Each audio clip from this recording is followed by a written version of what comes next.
గత జన్మల గురించి వింటూ ఉంటాం. ఒక్కొక్కసారి వాసన అనే పదం వింటూ ఉంటాం.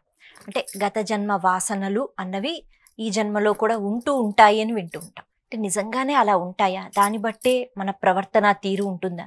లేదు అంటే మనం ఏమైనా మారవచ్చా? మీకు ఒక విషయం చూస్తూ ఉంటారు, ఈ ప్రపంచంలో అప్పుడప్పుడు న్యూస్లలో వస్తుంది, చిన్న పిల్లవాడు పుట్టతంతోనే డ్రమ్స్ కొడుతూ ఉన్నారు. చిన్న పిల్లవాడు పుట్టతంతోనే ఫ్లైట్లలో ఇంట్రెస్ట్ ఉంటుంది. పుట్టతంతోనే సంగీతం బాగా పాడతారు. కొంతమంది పుట్టతంతోనే ఆధ్యాత్మికంగా ఉంటారు. ఎక్కడి నుంచి వచ్చాయండి? కడుపులో ఏమైనా మనం చిప్పేసామా వాళ్ళ లోపల?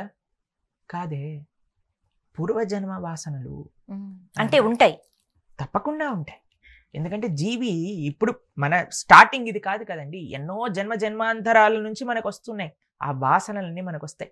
ఇప్పుడు జీవుడి యొక్క ప్రయాణం చూడండి, గత జన్మ వాసనలు పట్టుకొని వస్తారు. దాని తర్వాత తల్లిదండ్రుల యొక్క సంస్కారములు పట్టుకుంటాయి.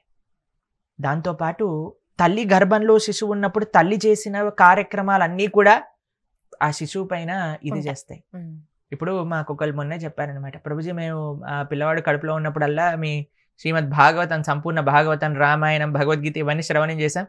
ఇప్పుడు వాడు ఎక్కడున్నవాడైనా సరే మీ లెక్చర్ పెట్టంగానే వెంటనే తిరుగుతాడు అటువైపు, అలర్ట్ అయిపోతాడు, చిన్న పిల్లవాడైనా సరే అని అన్నారు. ఎందుకు అని అంటే వాడికి అమ్మ వినటం చేత అవన్నీ కూడా అలవడ్డాయి అనమాట. ప్రహ్లాదుడు అంత గొప్ప భక్తుడు ఎలా అయ్యాడండి? నారదుడు యొక్క ఉపదేశాలు తల్లి వినలేదు కానీ ఈయన గర్భంలో విన్నాడు అనమాట.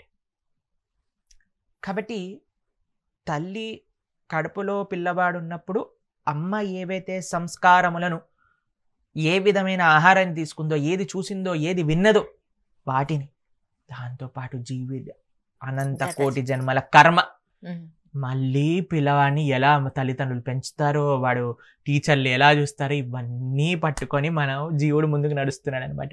దాంట్లో మనం ప్రయత్నం చేస్తున్నాం, ఒరే ఇదిరా కృష్ణుడు చెప్పింది, ఇలా మారాలి, మన ధర్మం ఇది, మన సనాతన సంస్కృతి అంటే ఇది, జీవుడి యొక్క స్వరూపం, కృష్ణుడి యొక్క దాసత్వం అని చెప్పి అర్థం చేసుకోవాలి అంటే ఎంత విశేషం చెప్పండి. కాబట్టి మంచి మనస్సు, ఒక సింపుల్ వినయంతో, ఒక నమ్మకంతో ఉన్న వాళ్ళు ఎవరైనా సరే భగవంతుని అర్థం చేసుకోవచ్చు. ఎన్ని జన్మలు చేసిన పాపమైనా సరే భగవద్భక్తి అనే ఒక జ్ఞాన దీపాన్ని వెలిగించటంలో పోతుంది. మీరు చూడండి, ఒక 100 సంవత్సరాలు ఈ రూమ్ని లాక్ చేశారు అనుకోండి, చీకటితో నిండిపోయింది. 100 సంవత్సరాల తర్వాత మీరు ఒక దీపం తీసుకొని ఈ రూమ్లోకి ప్రవేశించారు. 100 సంవత్సరాల చీకటి కూడా ఒకటే నిమిషంలో పోతుంది కదా. అంతేగాని మెల్లమెల్లగా చీకటి దొరుకుతుందా? కాదు కదండి.